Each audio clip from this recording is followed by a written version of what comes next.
Hey guys, TerrorPUP here, and going to revisit the Argon pod.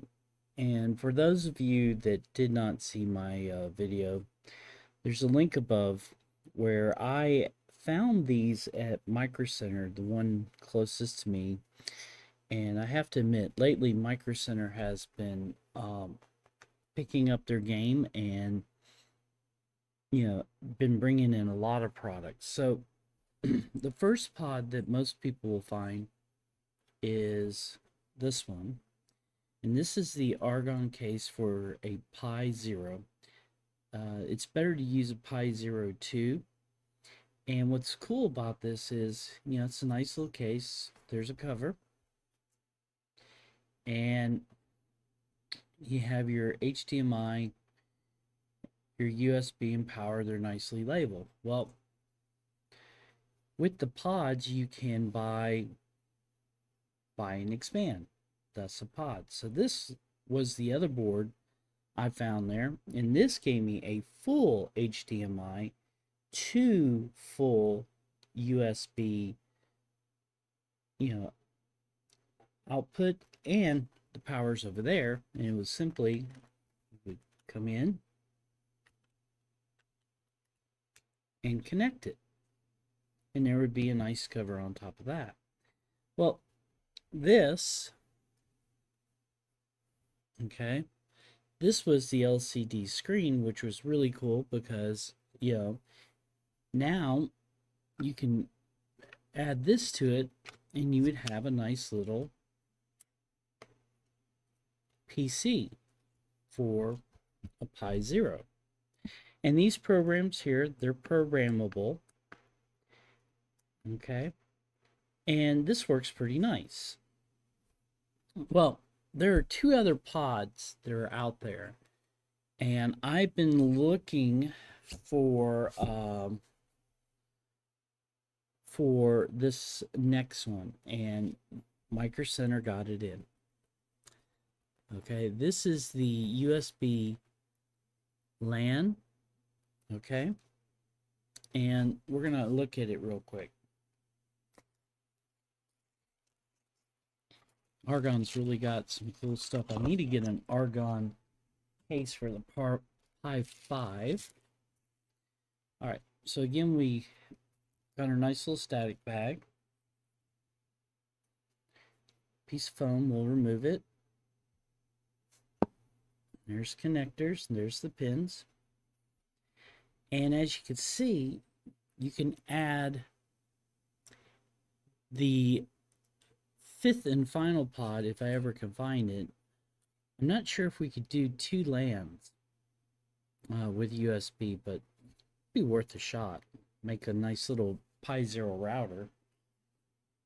But anyway, now just to show you how these are going to line up and plug up, is we'll take this.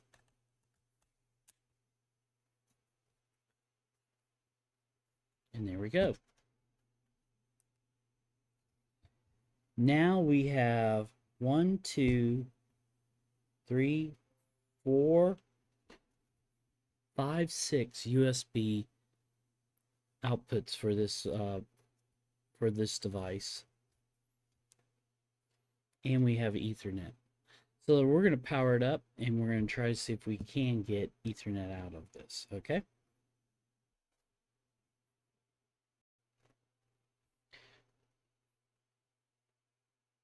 Okay, the image I have currently burned for my pod works with the LCD. So I'm going to remove the LCD. I put the covers back on just so that I don't get it dirty. But I'm burning a new image so that we can see, because we really want to show this working. Okay, so I'm going to go ahead and hook this back on, and as soon as the image is up and running, we will get this set up. A couple things that I did wrong with the last image, and I'm going to point them out here, is I did not enable SSH. I could have went in and turned off the script. Using the tiny little screen, it's almost impossible. I tried to use another Pi image and that wasn't going too well.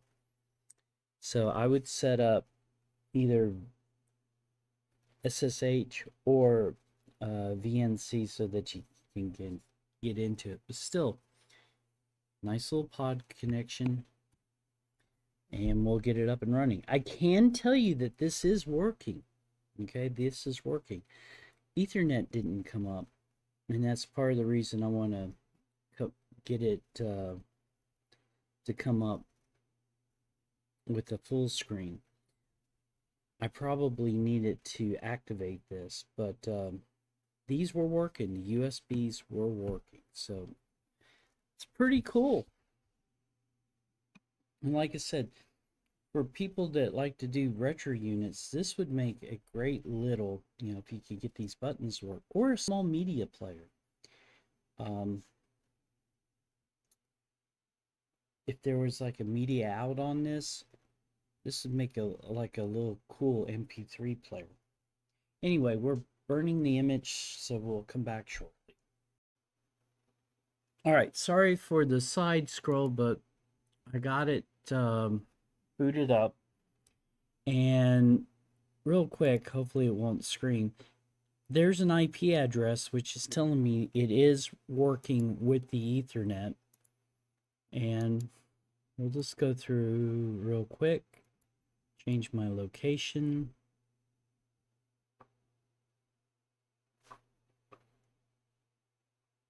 Oh, wow. That is awesome. American English, Cherokee Spanish, Unami, Delaware, and Yiddish.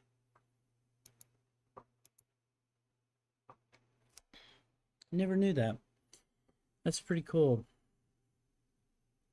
I always wanted to learn Cherokee because my great-great-grandmother was Cherokee. All right.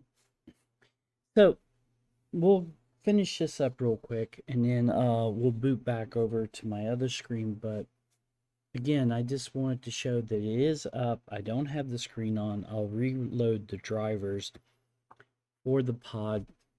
But right now, I'm going to add one thing to my pod case, just to show you guys that it'll pick it up. So this is the USB audio out. These are great. You can get them at Microcenter for about $8. And yeah, I buy a lot of inexpensive items and test them out. And this has been really good when playing audio out when I need stuff and I can't get it to go through my HDMI. So I'm going to pause it right now so you guys don't have to suffer through it, but I do want to show that it's working. It was the OS. We do have the new pod in place. And again, let's move this back for a second. Okay. I now have the 2 up top, and then I have 4 on the bottom with the Ethernet. And the one thing that is kind of disappointing, let me show you this. There's no LED indicators to show that it's on. So that's a little bit discouraging. Hopefully they'll update the pod later to have a newer version with LED lights. But with no LED lights, you would be like me thinking, oh my God, it's not working. Why am I not seeing any, you know, IPs or anything like that? So it was probably working a minute ago, and when I couldn't get SSH indicate because I had an IP, but I thought it was coming over over wireless. So let me finish setting this up, and then we'll come back through my normal camera. Okay, a couple things, guys. So I went ahead, downloaded, and tested Real VNC Viewer. You can get a light version, and I plugged in a couple USB devices into the bottom. It is working. Again, no indicator lights, but it is working. And we are going to connect. So I'm going to connect here. And I want to change some of the properties real quick because I really would like this to come in as high as possible.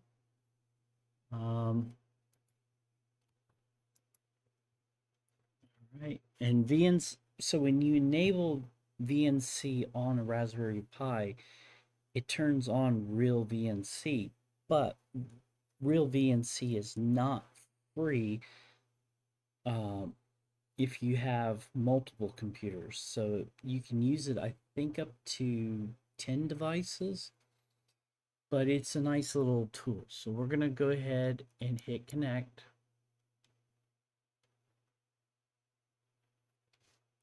And I'm not sure what's going on. Ah, there we go. And we're going to go ahead and log in. And there we go.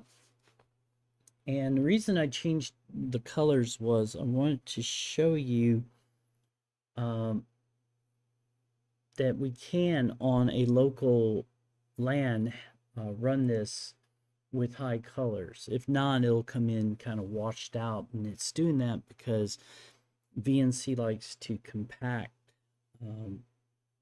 the video output so that it's light. I mean, it's a great tool. It's been around forever. So if you run eTools and do eTool 0, you can see that we have 10 and 100. So it can do either 10 megs or 100 megs. Okay.